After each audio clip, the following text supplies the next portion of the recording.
that you're doing it on purpose. Sing like a singing on key.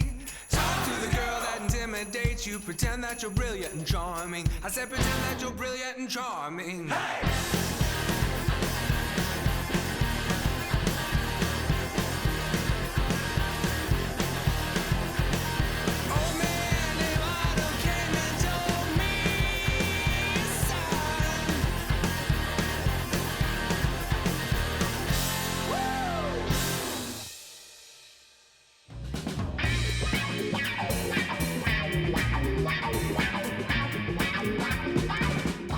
Welcome everybody, later with Jason Suel. So glad that you are tuned in. Vocouts, what's going on, man? Good to see you. Hey man, another day, another Zoom call, another episode of Later. That's what we're doing.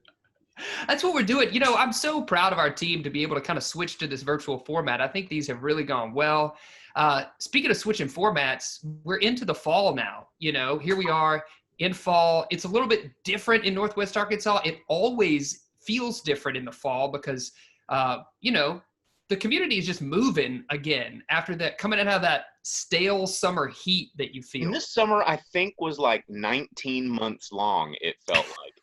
So, you know, it's really good to finally get into my favorite time of year. Yeah, I know. I love the fall. I'm looking forward to all things fall. And I'm looking forward to everything that we have coming up on this show. So let me tell you what we got going on. We've got our social media correspondent and expert, Instagram Pa's joining us on the show. Where has he been? Exactly. I think we're going to find that out. Instagram Pa's joining us. He's Skype, isn't he? He is kind of stuck in the early aughts, as they say. And I think he's got a special guest coming on with him as well. So he's going to talk to us about all things social media. We're going to have some fun with that. We're really excited about the music video from Jamie Lou and the Hullabaloo. If you haven't heard Jamie Lou and the Hullabaloo, they sound so great. This music video that we have for you for this episode is it's stellar. It's stellar. You're really going to want to check that out later in the show.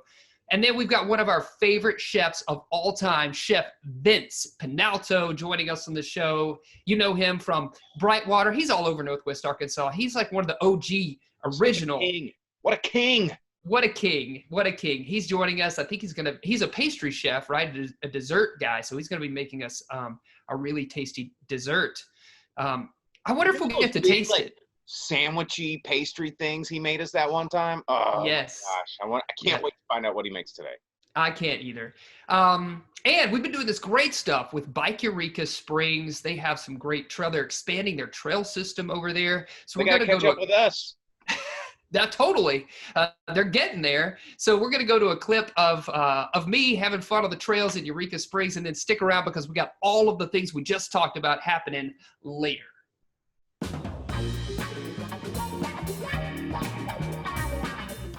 Hey everybody, Jason Suel here, Bike Eureka. We're joined by Justin Huss from the Eureka Springs Parks and Rec. Thanks so much for taking the time. Always a pleasure. Yes. So we have been out on the trails and done a lot of fun stuff out there, but now we're in town. Talk to us about how we can bike right here in downtown Eureka Springs. Eureka's really well suited up for biking, walking all throughout town. When our town was originally laid out, it was set up for pedestrian use, horse use, late 1800s. So we have a ton of alleyways, existing trails, roads are friendly, low speed limits on a lot of those. So a lot of opportunities to get around town. Our trolleys all have bike racks on them. That's great, yeah. Which is great. So it's a great way to see the town. When you come through Eureka, you want to take it slow, you want to walk or bike, so you can see all the little nuances, that the walls that are built, the stonework, the springs all around. So it's a real opportunity to get familiar with the town. It's a fun way to see the town, right? And you can stop and pull off and check out all the history that exists here in Eureka Springs. Over the course of the next year, we'll be expanding all these in-town trails, connecting these things like Passion Play, Leatherwood, where you'll be able to come to town, park your car, get on your bike, and you don't have to get back in your car until you leave. I love that. You know, I love you can come to Eureka Springs and you can be outdoors enjoying the Ozarks, or you could be in town and also you can experience it in a new way, all from the seat of your bicycle. It's very cool. Absolutely. And we have, with the explosion of biking in our area, so many of our local merchants and restaurants really encourage the biking community to come out. A lot of them have specials through there. And like I said, it's a good chance to take a little break. You pop into an air-conditioned store, you see something unique, To your point, it's just a wonderful way to see the town. It Yeah. really is. It lets you slow down a little bit, lets you pop off. You don't have to worry about parking, all those things. So really a great way to go, and something the whole family can do too. Something the whole family can do, all skill levels, at least right here in town. So, hey, thanks for taking the time to visit with me today, and I really want to hit these streets and go riding. So Absolutely. Let's check it out. Let's do it. All right. We've had so much fun in Eureka Springs. I've learned that you can do so many things right here in downtown Eureka Springs. You can shop, you can walk, and you can bike Eureka. Let's ride. Sam's Furniture doing good. Shine a spotlight on your neighborhood. Well, we're relaxing here at Sam's Furniture, and we've got Brandon Swoboda, Habitat for Humanity, Washington County, joining us. Thank you so much. Thank you. Absolutely. Tell me about the work that the Washington County Habitat for Humanity does. Yeah, so we're focused on helping low-income families achieve home ownership. And the way that they do that is they come to us as a partner family. They put in 300 hours of sweat equity. We find volunteers like you, sponsors come alongside. We build the house together. They buy the house from Habitat at a 0% interest loan and become homeowners. Wow, that's such an amazing thing. You know, It really you hear is. about Habitat for Humanity all the time, but to hear that it's happening right here in right Northwest here in Arkansas, North- Washington County. That's right. great. Yeah, that's right. If people are watching, they want to get involved, maybe they want to contribute some hours, maybe they want to volunteer. How can they get in touch with you? Yeah, so they can find us on the web, Habitat for Humanity, Washington County, or you can find us on Facebook as well and help these low-income families get into home ownership. It's Yeah, pretty awesome. It's so important. Brandon, Yeah. thank you for taking the time. I wonder if Sam's would take sweat equity for this table.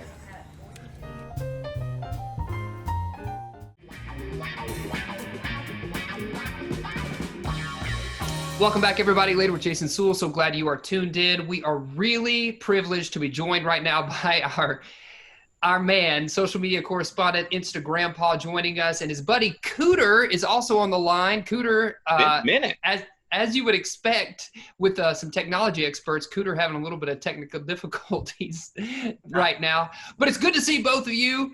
Instagram I wanted to ask you a question specifically about learning and education happening across the country right now. A lot of folks going virtual. What do you know about that? Can you share any details? You know what I found out virtually is it means you didn't quite do it. You know, I can virtually teach you to fish. That means you're not going to catch any fish. You're just, Cooter has several times virtually mowed my yard and the grass is still real high. This is not the right way to wear a mask. I was going to tell you too. You know, I was going to ask you about that. So the little nose hammock you got there. yeah. Yeah, people Is don't mask understand. wearing important in your world, Instagram?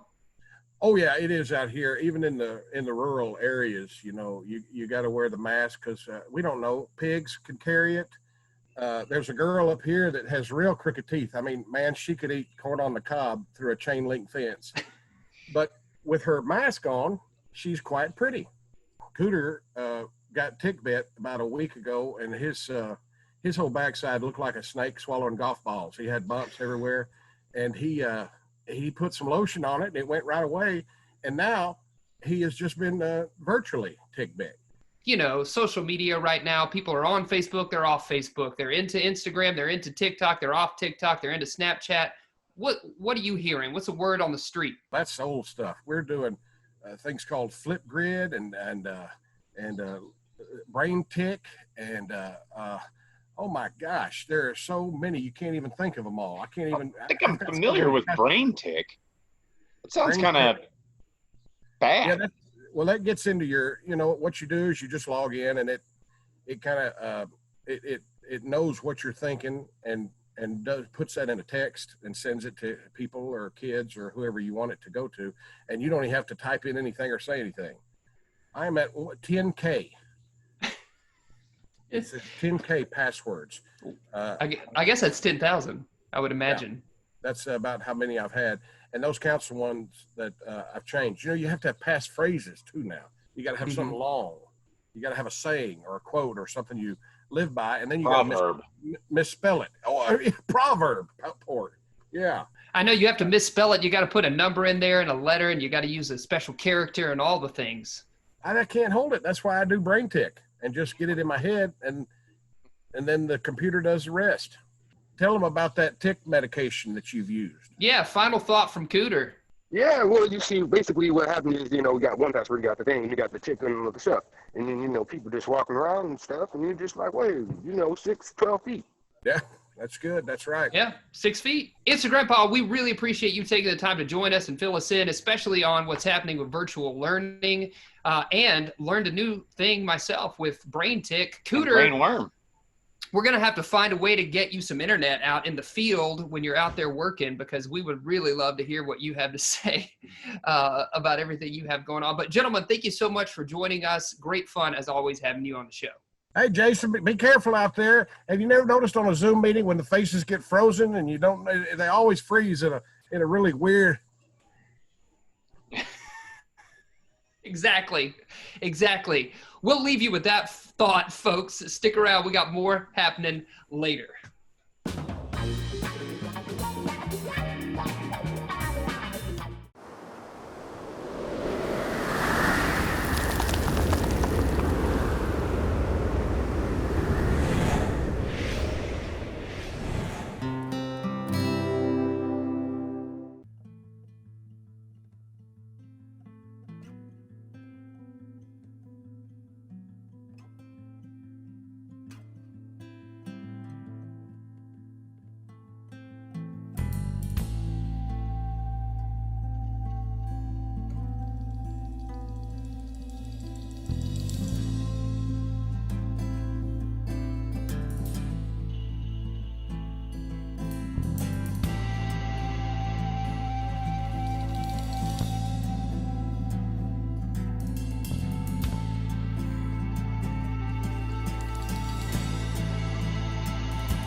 Welcome back, ladies and gentlemen. Later with Jason Suel. So glad that you are tuned in, and we are so glad that Chef Vince Penalto is joining us. Chef Vince, chef instructor at Brightwater. Thank you so much for welcoming us into your kitchen. I've never been there before, but it looks amazing.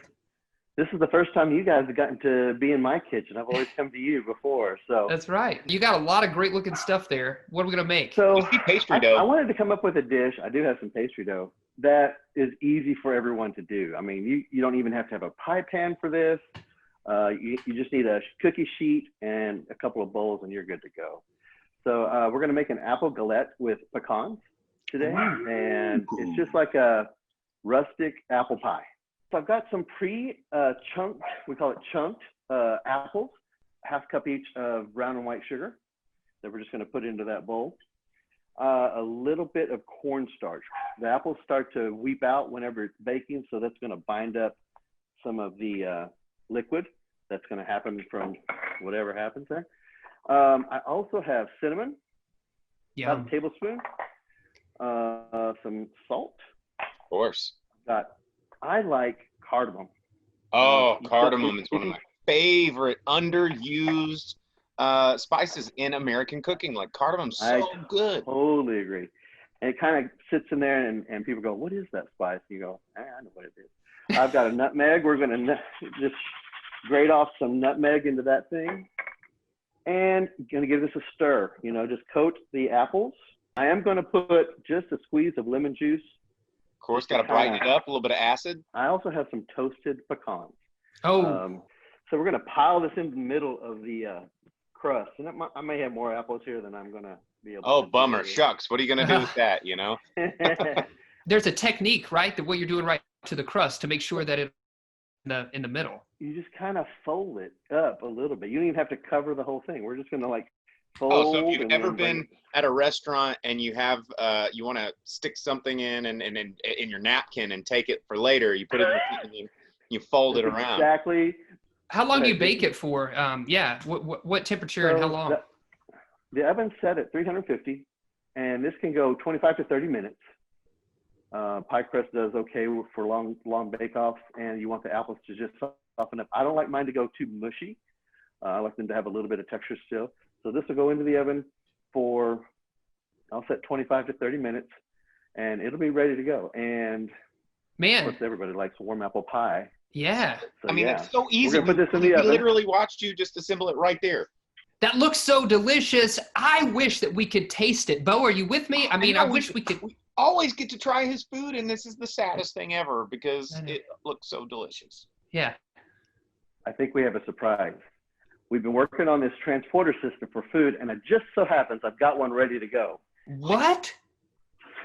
So this just came out of the oven just a few moments ago. Let's do it at your house. We're going to be able to, but we're going to be able to transport it directly to you guys. We're going to hit a switch over here on the side, and we're going to get this directly to you guys. You ready? Oh, yes. Totally. Yeah. 2, 3. Oh my God. Yeah. Wait a second, Bo, you got like the whole thing and I have like the slice. I think Vince had his set to correct. Like, I knew you were going to go in. I can't wait to try this. You're just going in with hands and everything. I guess I am too. Yeah, baby. We need you to teach all the rest of the chefs that we have on the show exactly how to utilize that technology because this is just a gift. We thank you so much for joining us on the show. Thank you for the work. Vince. We thank you for the work you do at Brightwater and teaching all kinds of students to make pastries just like you because food makes the world a happy place, man. And if you're sharing your gift of Galette with the world, then we're going to be a happy world. So thank you, Vince, for joining us on the show. I'm a happy world. You guys, very welcome. It's always a pleasure to work with you guys. Yeah. Stick around, folks. We got more happening later, right after we finish off these galettes.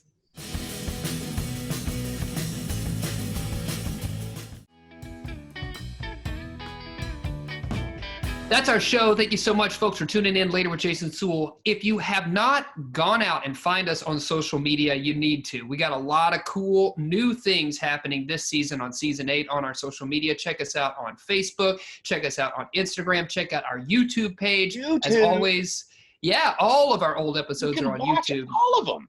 Yes, and as always, you can send us an email over at laterwithjasonsuel.com. And before we leave, we've got to thank our amazing guests in this episode, including Instagram Paw and Cooter, joining us to fill us in on all things technology. We also want to send our appreciation over to the folks at Bike Eureka in Eureka Springs. And let's not forget that amazing food that got transported here from Chef Vince. It's right here. And, of course, that great music from Jamie Lou and the Hullabaloo. Yes, that's our show. We'll see you later, alligator. After a while, crocodile.